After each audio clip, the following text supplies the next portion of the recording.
Hello future doctors, NEET aspirants.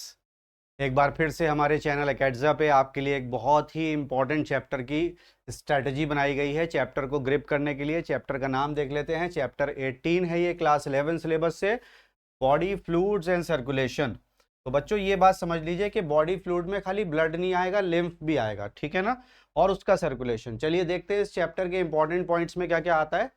Important points में देखिए, ये जो पहले 3 पॉइंट हैं ये तो ब्लड से ही रिलेटेड हैं।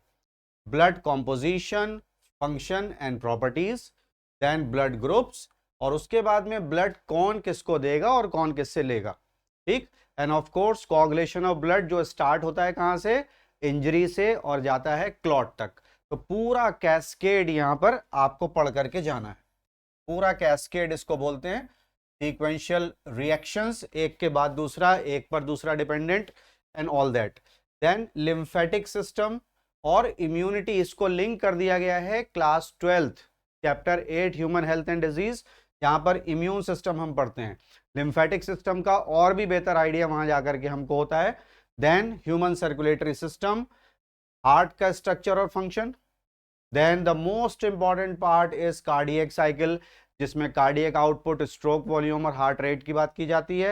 And of course heart sounds, जो वेंट्रिकुलर सिस्टोल के शुरू होने से पहले और खत्म होने पर जो 2 हार्ट साउंड्स बन रही हैं वो।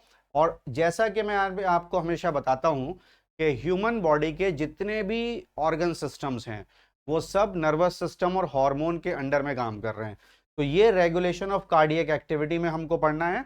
Then we have disorders of cardiovascular system, जिसमें हाइपरटेंशन और कोरोनरी आर्टरी डिजीज सबसे ज्यादा इंपॉर्टेंट हैं। Then disorders related to the blood and of course immune system, ठीक है, जिसमें 3 आते हैं, hypersensitivity, then immunodeficiency and autoimmunity. वो ज्यादा और भी बेहतर समझ पाते हैं जब क्लास 12 का चैप्टर 8 ह्यूमन हेल्थ और डिजीज पढ़ते हैं, ठीक है।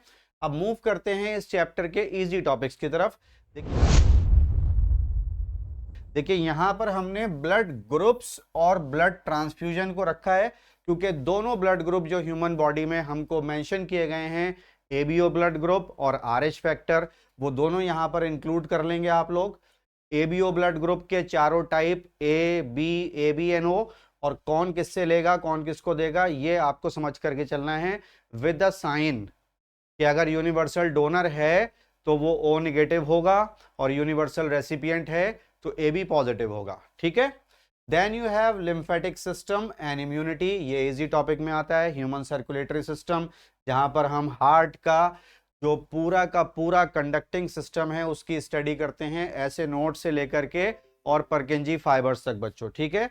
कोआगुलेशन ऑफ ब्लड, ये बहुत आसान है, क्योंकि एक बार अगर आप चारों स्टेप लिख लेंगे जो एनसीईआरटी के लेवल पर हैं, वैसे तो 13 फैक्टर्स हैं लेकिन एनसीईआरटी में बहुत ही कम एंजाइम्स के नाम लिखे हुए हैं, तो उसी लेवल पर इसको तैयार करके जाना है, डायरेक्ट क्वेश्चन आपको मिलेगा। Then disorders of cardiovascular system, ये भी इजी टॉपिक में है। Moving on to the difficult topics of this chapter.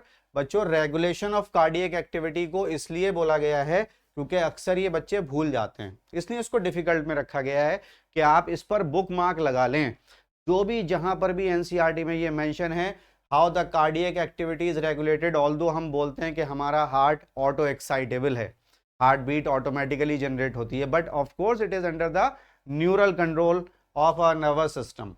Then disorders of blood and immune system, ये हार्ड टॉपिक में इसलिए है, डिफिकल्ट टॉपिक में इसलिए है कि हम 2 चैप्टर से मिलाकर के इसको पढ़ रहे हैं, एक ह्यूमन हेल्थ और डिजीज से, प्लस हम डिसऑर्डर्स ऑफ ब्लड में देखिए चैप्टर 5 क्लास 12 में भी नाम आ जाते हैं, थैलेसीमिया और सिकल सेल एनीमिया, वो भी डिसऑर्डर में, लेकिन वो जेनेटिक डिसऑर्डर्स हैं, ब्लड के ही हैं, ब्लड से ही रिलेटेड हैं।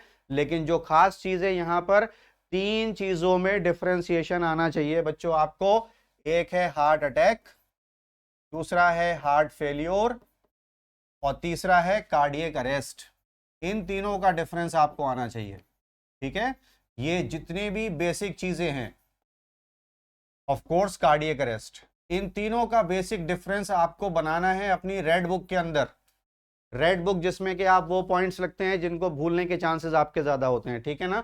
तो हार्ट अटैक, हार्ट फेलियर और कार्डियक अरेस्ट, इनके बीच में बेसिक डिफरेंस सीख करके जाना है in case of disorders of blood or related to blood and immune system. Then hypertension and coronary artery disease, ये भी डिफिकल्ट टॉपिक में इसलिए हैं क्योंकि ये अक्सर अक्सर हमारे दिमाग से स्लिप होता है, ठीक। Then you have cardiac cycle, very very important, and heart sounds.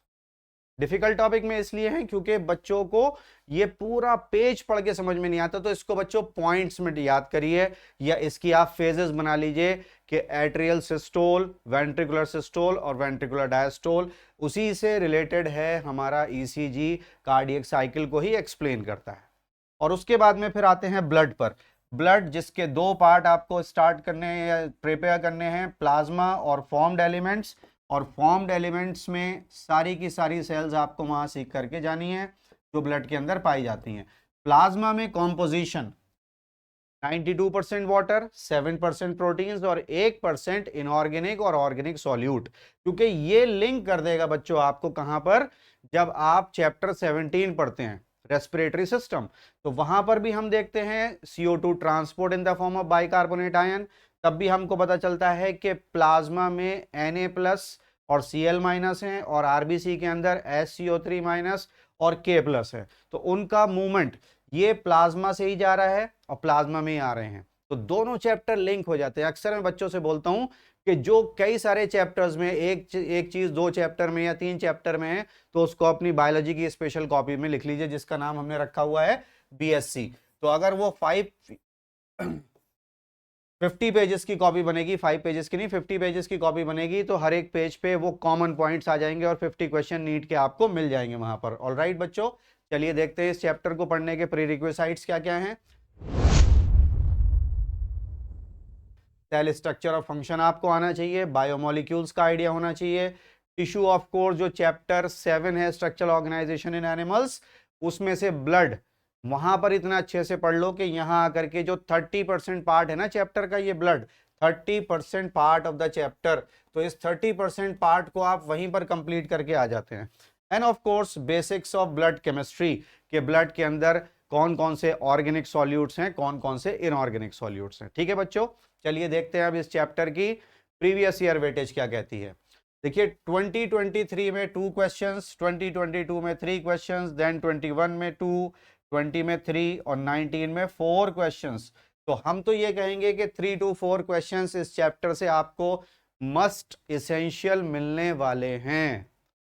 तो इस चैप्टर को अच्छे से पढ़ करके जाइए, हमारी बनाई हुई स्ट्रेटेजी को फॉलो करिए, and I wish you all the best. Thank you.